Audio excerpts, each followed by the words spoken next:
Alright guys, hey, welcome back to the channel. It's the Red Shadow, and it is finally time to get into my video game pickups for the span of December of last year until the end of April this year. I've decided to split this into two videos, and I'm doing them in this first video is going to be what I classify as all the games that I got that weren't from limited print companies like Limited Run and Super Rare Games and etc. etc. And in the second video we'll cover all of the stuff that I got from those places. So I guess without further ado, let's get started. And the first thing I want to show is actually something kind of unusual. It's a Dreamcast game, but this wasn't originally a Dreamcast game. This is called LSD, which was, now that I forget, it's LSD Dream Emulator. So this was a PS1 game that was released only in Japan, and I happened to stumble across this, which is a repro. I think it's sitting right there. Reproduction that I found, of all places, on the Shop app. So the Shop app used to be what most of the limited run type companies used for tracking your orders. So I'd check on the Shop app all the time for the status of some of my orders, or to even just remember what I had ordered. And then, of course, since there are so many people using it to sell their own stuff on, I get recommended different places, and I don't recall now. It's been a few months since I bought this, so I don't remember the name of this particular seller, but they had a crazy long list. I just forgot I didn't turn my fan off. They have a crazy long list of reproduction games that they did for Dreamcast. I think all of their stuff was only Dreamcast, or maybe there was Saturn. But because this particular game on PS1 being one Japanese only, so I would have to have a modded console or a Japanese region console to play it. And if I do remember right, it's always been kind of a pricey game. So I decided I wanted to get a version that I could play, and this is supposed to be playable on a regular Dreamcast.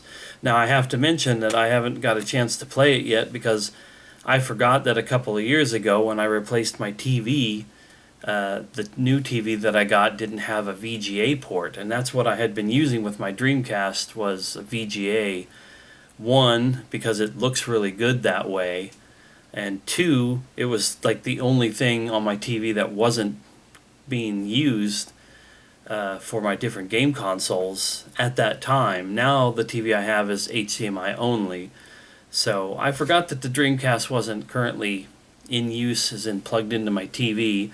So I haven't been able to test this out, but it's still pretty cool, and it was only $20. So I didn't think it was too much of a stretch to pay that much if it doesn't work correctly, or if I don't get to play it anytime soon. Okay, so that was the first thing to show. The next 6 games I have to show are all from Video Games Plus, which is the Canadian video game store that has been selling games online for years, and I get a lot of good deals from them, and I've shown some of the games I've bought from them in the past on these pickup videos. So this was the only thing that I bought from any Christmas related sale. I bought all these back in December at the last minute because I had been planning on just not doing any of the sales, and then I just decided to, I don't know, just temptation got me. I had to sit down and look at their website and see what was on there and how much it was, and I ended up coming away with these 6 games that I bought for various prices, but most of them were like $10 or less. So anyway, the first thing I bought was the cheapest one of the titles. It was the Olympic Games Tokyo 2020 for PS4. I just kind of did it because it was cheap, And oftentimes when games are super cheap, I think this was $5 or maybe even less. Unless it's like, this looks like it could be kind of a fun little mini game filled disc. Just like it says, party play with friends. I can't imagine I would play it with anybody else. But if it's sort of like a Wii Sports type deal, I could get into that for a cheap amount. The next thing I got here is Speaking Simulator. Now, legitimately, this would have been considered one of those limited print company games because it's from Hard Copy Games. They were one of the little upstart limited print companies that came along over the last few years, but they've all but essentially disintegrated at this point. I think they've already said that they were done making games. There are some people who think that Hard Copy is limited rare, and it could be, but I don't have any real evidence to provide for that. But this was just some silly game. I'm really into these simulator things, especially when they don't take themselves seriously, sort of like the House Flippers, the Goat Simulators, the Power Wash Simulators. But this one I never felt like spending like the $30 or $35 for it, but getting it cheap on the VGP Christmas or holiday sale, I decided to go ahead and go for it. You just essentially have to try to make your character move their tongue and their lips and their mouth in order to make words and say stuff. And I've got a game here called Tandem, A Tale of Shadows. So this is a puzzle platformer game with an interesting visual art style to it. It was something that I saw often when I was Googling other games, and when I was on like Best Buy or GameStop's website, I would see it from time to time. I finally started to look into it and decided I was going to get it. Originally I was going to buy it off of eBay, and I had even bought and paid for it with an eBay seller for a pretty good deal and for a brand new unopened copy. And then the next day I got an email from them saying, oh, the disc inside is loose. I don't trust it. I'm going to open this.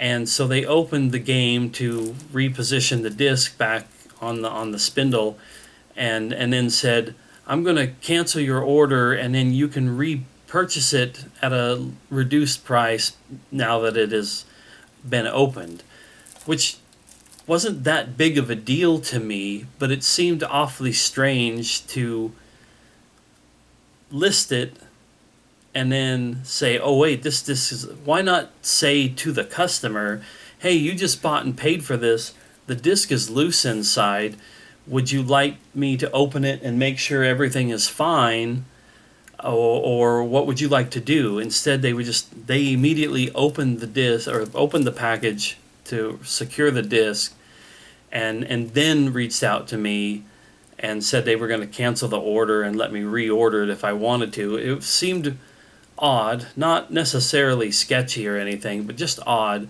So it kind of put me off. I told them, let me wait and I'll think about it. And I did eventually message them saying I was going to go ahead and buy it on the next paycheck. And then I forgot. A couple of weeks went by before I remembered that I had forgot to buy this game. And so by that point I felt kind of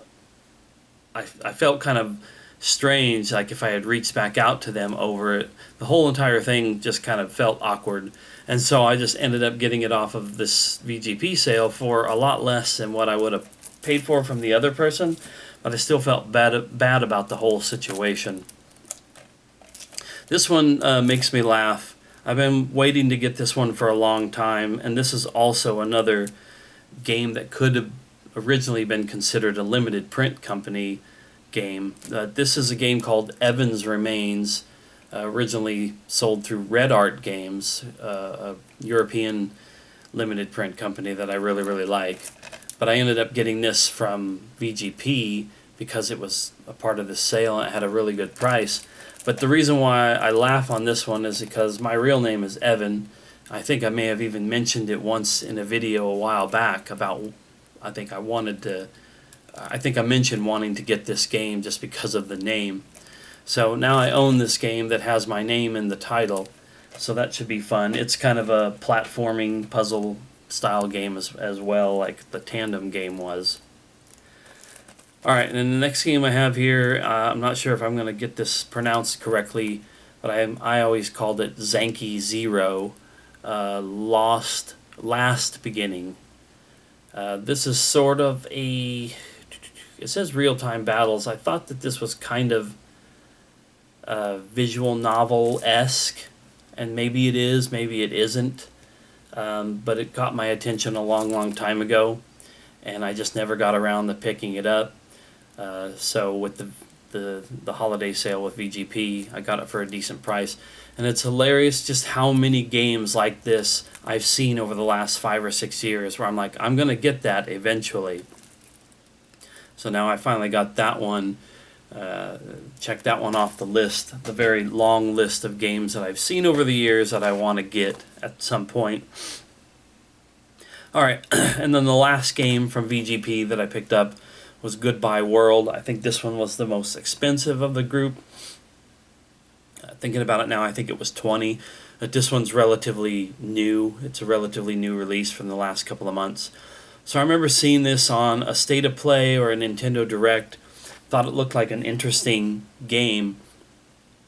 It's sort of a narrative-driven game about a couple of, I believe, Japanese indie game developers who get together, meet through school, and they get together to make a game. One is the programmer, one is the artist. And it's more about their relationship, their struggles with game development, and the things that they're dealing with than it is really a game. But the game that they're making is called Blocks, and it's very much in the style of like a Game Boy game, or an original Game Boy game with sort of the grayish green screen. And every chapter of the game is like some storytelling and allowing you to sort of understand what they're both dealing with. And then you play a level of the game, and then the next story chapter gives you additional exposition, and then the next part of the game, and you see as the game develops. And I'm going to talk more about this on a separate video when I resume the recent gaming stuff, as I mentioned before. This is one of the games this year that I have beat. I did enjoy it, but I did have some very specific thoughts about improvements or some stuff that could have been a little bit more interesting for a game like that. Alright, so now I have a game that I actually bought from an online friend, somebody who I met through Gmod. They knew that I was big on PS4 collecting, and they are more on Nintendo stuff, and so they thought they didn't really have any need to hold on to this game. And so I'm happy to finally have a game in this series. This is Neptunia Sisters vs. Sisters.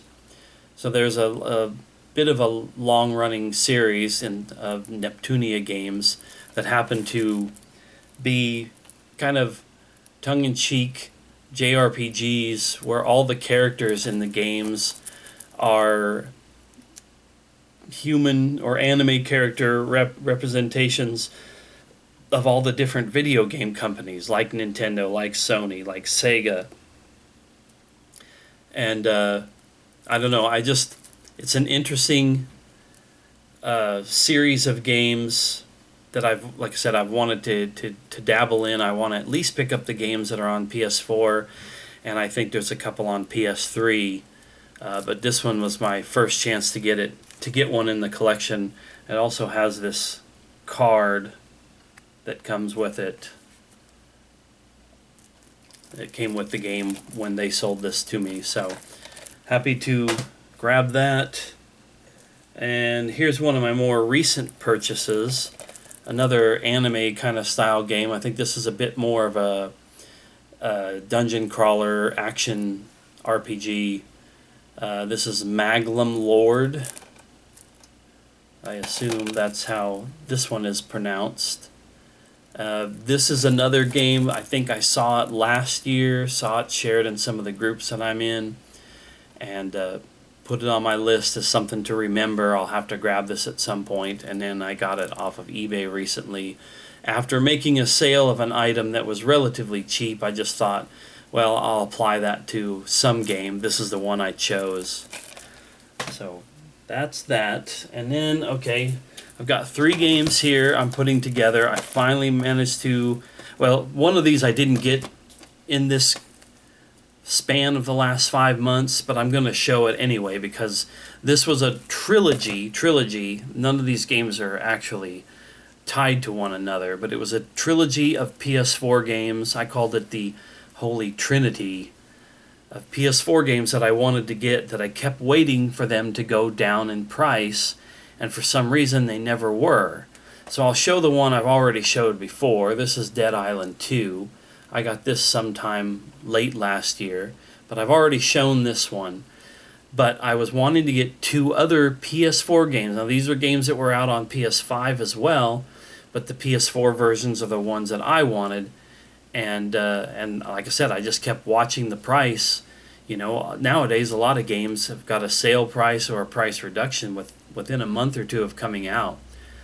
This one had continued to stay, all 3 of these had continued to stay at that $60 to $70 range for a long time. I started to worry that they were going to get out of hand in price. I know it's kind of dumb. I could have just got the PS5 versions, but I'm really being like stubbornly focused on this PS4 collection as much as I can.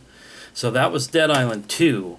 The other 2 games that I was trying to get, and this is the second one of the 3 that I got. This is Atomic Heart. So this is an FPS game that seems to have a lot of influence from things like BioShock. And I was just looking forward to it in general after seeing it in development for a long time. I was happy to see that the game had finally come out on all the consoles. But once again, I wanted it for PS4 so I could play it sooner, and so I could add it to my big collection. And then the price just never went down. Eventually, I did finally get all of these games. I got for about 40 to 50% off of their regular retail price. So none of them were $20 scores, unfortunately, but I still think that I got decent enough deals. I don't expect these games to ever be going for $100 to $200 on eBay, but I just didn't want them to stay at 60 or 70 forever and have to pay that amount when normally they would get cheaper. So there's Atomic Heart. And then the third of this particular trio of games is Evil West. Also another one that I just kept watching on Google, watching at places like Best Buy and Walmart and Target and GameStop and even eBay. And it was just maintaining its standard retail price for a while until I was finally able to get it for cheaper. This one, I believe someone in one of my Discord groups turned me on to the idea that it was on eBay for a decent price. And both Atomic Heart and Dead Island 2, I think, were either Christmas sales or, holiday time sales or something to that effect. But like I said, just happy to have those finally. Alright, coming down to the last 3 things I have to show in this video. Once again, I've got another game that could have been included in the other video if not for some interesting changes. But this is the Broforce Deluxe Edition. This is in a nice outer box with the game inside. This includes the Broforce Forever update, so it has all of the DLC, current DLC, whether or not it's everything that Broforce will ever have, depends on if the developers do any more. But this was one of the last games to be released from Special Reserve Games, and I had missed out on the pre-order for it, and I was omega bummed. And I'm in their Discord, and I'm watching how It's one of the last things to come down the pipe as they announce that Special Reserve is going away. Special Reserve was pretty much just Devolver Digital's physical production company, but they decided that instead of doing it as sort of like one of these online boutique stores, Devolver Digital is now just going to support releasing their titles to regular retail. So this came to regular retail around about the time that the Special Reserve version was coming out, and in a lot of ways, in the opinion of some of us, this packaging and all that kind of stuff is actually a little nicer than what they were offering. So I'm excited. This is a game that I have had digitally for years. I enjoy playing it from time to time. I'm not great at a game like this. I die a lot. I don't really progress very far.